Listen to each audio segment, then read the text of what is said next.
this is not necessarily new, but we are seeing that threat continue to evolve and target more and more organizations. And we're seeing it at schools just this week. RPS canceling classes today, actually, because of what it says was unusual activity on the district's network. Classes will be held tomorrow, but without access to the internet, it appears. Now, according to recent reports, in 2020, there were 414 security incidents involving schools and universities in Minnesota. In 2021, there were 262. Last year, only 78. And while the number of threats may be dropping, experts still warn that schools are not immune to the threat of cyber attacks. Yeah, experts are monitoring these threats, and tonight we are speaking with Sai Huda. He is a cybersecurity expert, podcast host, and the best-selling author of Next Level Cybersecurity, which is available now on Amazon. Sai, thanks for being with us. So those numbers Laura just mentioned there, it appears in Minnesota that the number of incidents are going down among schools and universities, but you say that might be a little misleading. Thank you for having me. Absolutely. A lot of these incidents aren't being reported or reported late, but there's clearly a ramp up against schools that we're seeing starting here in 2023, because schools have a lot of data. The data is very valuable to the bad guys. So that's a misleading statistic. We should be really shields up right now. And so when we think about the data that goes into school districts, when we talk about student information, parent information, why do you think schools are being attacked in Minnesota and even across the country? Absolutely, thank you.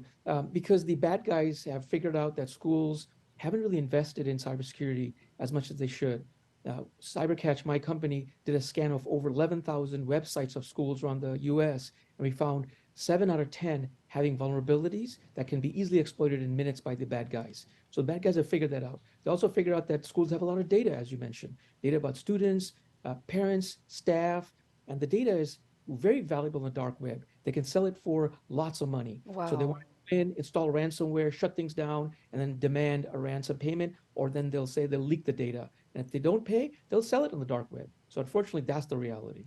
So, Sai, what's the impact that can have on students, on parents, if that information, personal data, does get out there? Boy, the impact could be devastating. So imagine children who are so young, their identity could be stolen and used to create, credit cards and get all kinds of loans on their name, and they wouldn't discover that for years. High school kids going to college will find out their credit's been ruined. All of a sudden, supposedly they have a bankruptcy. So identity theft is a big impact to students, but also parents' information. There's medical information about them, about the family that can be used for blackmail. Parental information could be sold on the dark web for another attack. School staff's credentials could be stolen. Their identity could be stolen. So schools have a lot of data, and they're a treasure trove for these bad guys. And with everything in the world we live inside, where technology and the internet is a part of our everyday lives, what can we do? Students, schools, parents, staff, what can we do to protect ourselves from cyber attacks?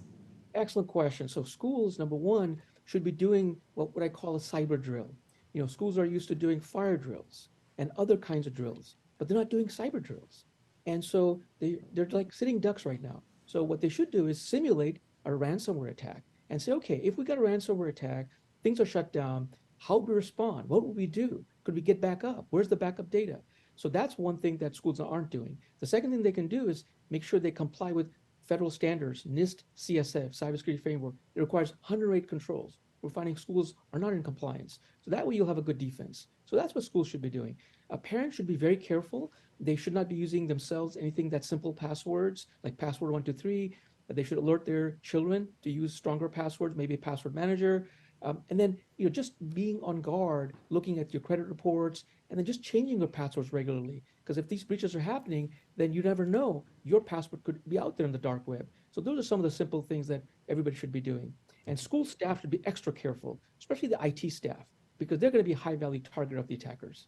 Yeah, we all have to be vigilant. Sai, really good information, great insight. Very interesting. Thanks for that. We do appreciate it. Sai Huda, cyber-level security expert, author of the book Next Level Cybersecurity, which is available on Amazon. Sai, thanks. Thank you.